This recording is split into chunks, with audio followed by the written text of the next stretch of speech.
Eyes Without a Face, the 1960 horror classic from director Georges Franju, is the story of a mad doctor who has secretly developed a revolutionary technique for transplanting a human face. His daughter was disfigured in a car wreck, and he has every intention to restore her, even if it means murdering other young women for potential grafts. With each successive failure, two things become increasingly clear. First, that the pursuit of his dream is folly. His technique does not work. Secondly, that he is driven less by devotion to his daughter than by his ego, and the need to believe in his own power to challenge fate. The movie begins as a mystery. There's an immediate sense of unease established by the visuals, as we observe the eerily lit roadside trees marching away from us rather than towards. Our point of view is in motion, looking backwards as we advance. Once revealed, we see that this reflects the state of mind of the driver, her attention very much behind her, as though fearful of pursuit. The music has a sort of mock joviality, playing in a loop like some sinister hurdy-gurdy. The road ahead looks much like that behind, dissolving into darkness with distance. It all has a jarring effect, and the suggestion of something to come which is hidden. Our driver is in the middle of nowhere, and she's not alone. We soon learn the cause of her anxiety. She's disposing of a body.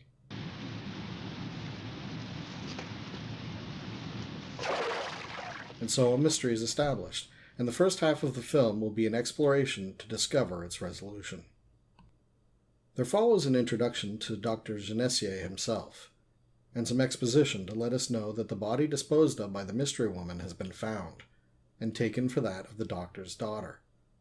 The presumption is that she committed suicide in despair upon losing most of her face in an accident. Only the eyes, they say, remained intact. The doctor positively identifies the corpse. Christian. We will come to learn that he is lying, that the body is actually that of his victim, and his deception a calculated ruse. He will bury this body, and in so doing erase the evidence of his crime and eliminate any inquiries to the status of Christian. For now, though, we aren't aware of his dishonest representations. His odious nature is concealed by a veneer of respectability, even authority, as a surgeon of renown. If concealment is one recurring theme in the story, so too is capture. Specifically, the involuntary confinement of individuals justified by the doctor's monstrous ego. Our introduction to his daughter emphasizes this in the visuals. There's a dove in an ornamental cage, which we see even before Christian is shown. This will be a recurring motif, as both the shape and function of the cage are duplicated throughout the story. We infer a connection to Christian herself, as a caged thing, valued for her rarity and beauty perhaps, but denied freedom, and unable to exercise her basic nature, her humanity. Christian is ostensibly beloved of her father, but the implication is that she's kept like a pet. His telling reaction to the suggestion that he might fail indicates that however strong his affection for his daughter may be, the doctor's greatest passion is his work, his greatest conviction, his inflated ego. Christian herself is a tortured soul. Her white outfit projects innocence, but also a ghostly aspect. She cuts a haunting figure, moving ghost-like through her father's mansion donned in white. Despite her strangely masked visage, she's easy to overlook in the monochrome presentation, a watchful apparition. Her lack of agency is the obstacle she will overcome in her character arc, as it is she who is ultimately the protagonist of the film. The capture of Edna also serves as a stand-in for flashback to what must have happened to Tissot's daughter. As Louise beckons her into her car, we recall that her previous passenger was a corpse. Louise takes her to the doctor's estate, ostensibly to show her a room for rent. Edna's anxiety at the remote locale, the cacophony of barking dogs, and her slow realization that she doesn't know Louise well enough to trust her motives, all help to build anticipation for her doomed future.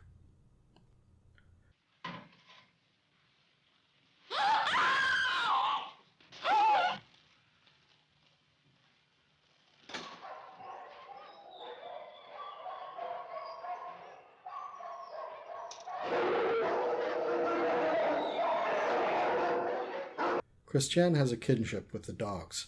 They are neither afraid nor repulsed by her. They are her fellow subjects in the Mad Doctor's menagerie. The slow realization of the Doctor's true nature crawls over us as the story progresses. We come increasingly to understand that he doesn't just keep his daughter like a pet. He has no pets. Just test subjects. And we have to wonder, how many will the Doctor kill in pursuit of his goals?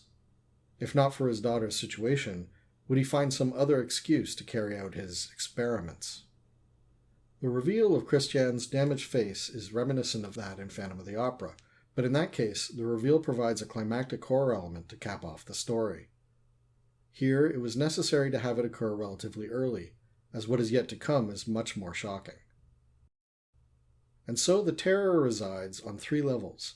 There's the fear of the victim, finding herself kidnapped and faced with Christiane's ghastly visage. There's Christiane's fear of what she's become, what her father will do, and what's happening to his victims. Finally, there's the audience's fear. Fear of the damage an accident may cause, sure. Moreover, fear of the capacity of this man to perform such heinous acts in the names of love and progress. Terror then transitions into horror. The difference to me is that terror denotes fear alone, where horror connotes the same, coupled with a sense of revulsion.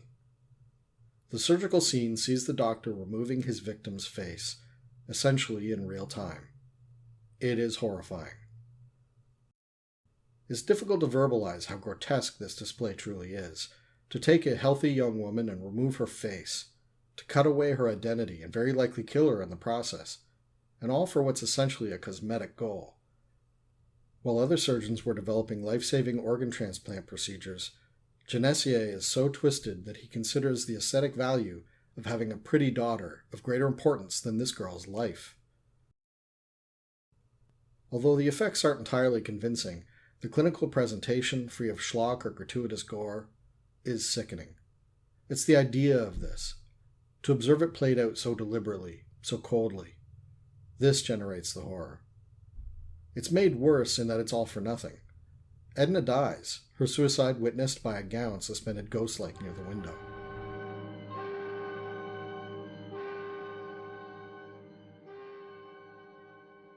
And the graft is rejected. Another mask Christiane can't get in the habit of wearing.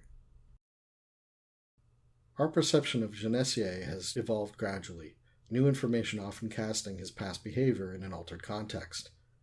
When he leaves the morgue, having knowingly misidentified his victim as Christiane, he is accosted by Mr. Tissot.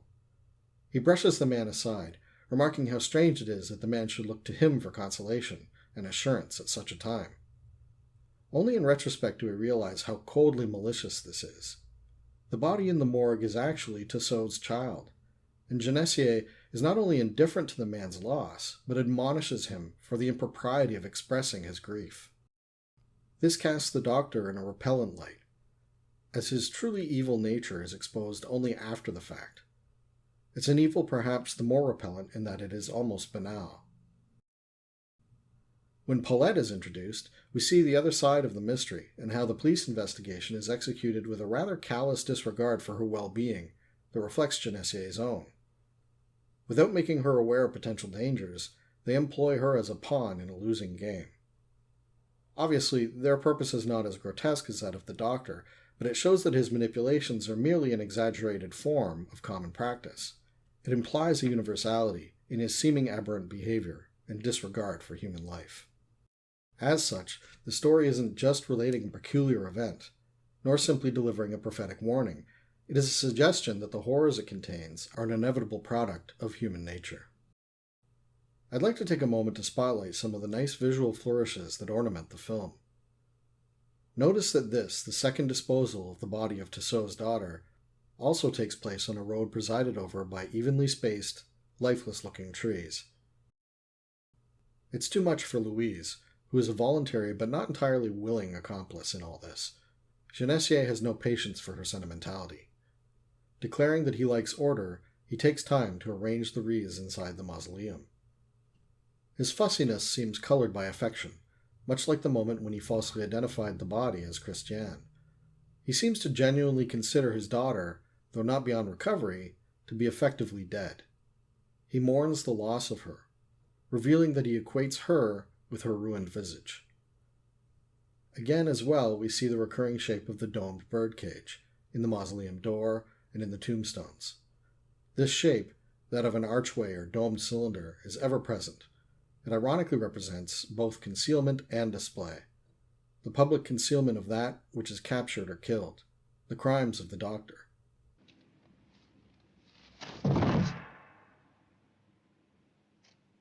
And the private display of his caged prizes.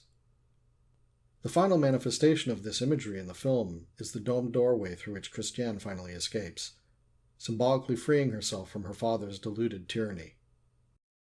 I mentioned the steady march of roadside trees at the film's open.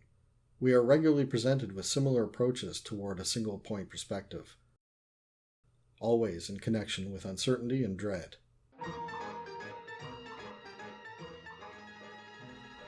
As a horror film, Eyes Without a Face was the product of tradition. It offered a new iteration of the evil scientist, tempted by hubris to exceed the intentions of nature or God. The disfigured, masked monstrosity, recontextualized to reflect the concerns and compassion of modern audiences. It was also a turning point, where conceptual horror begins to be accompanied by explicit illustration, the transplant scene a shocking and repellent visceral experience for an uninitiated audience. In keeping with its opening scene, it is at once a fearful look back and a trepidatious look forward, anticipating horrors to come. Thank you for watching. Please share, like, comment, and subscribe, or shoot me.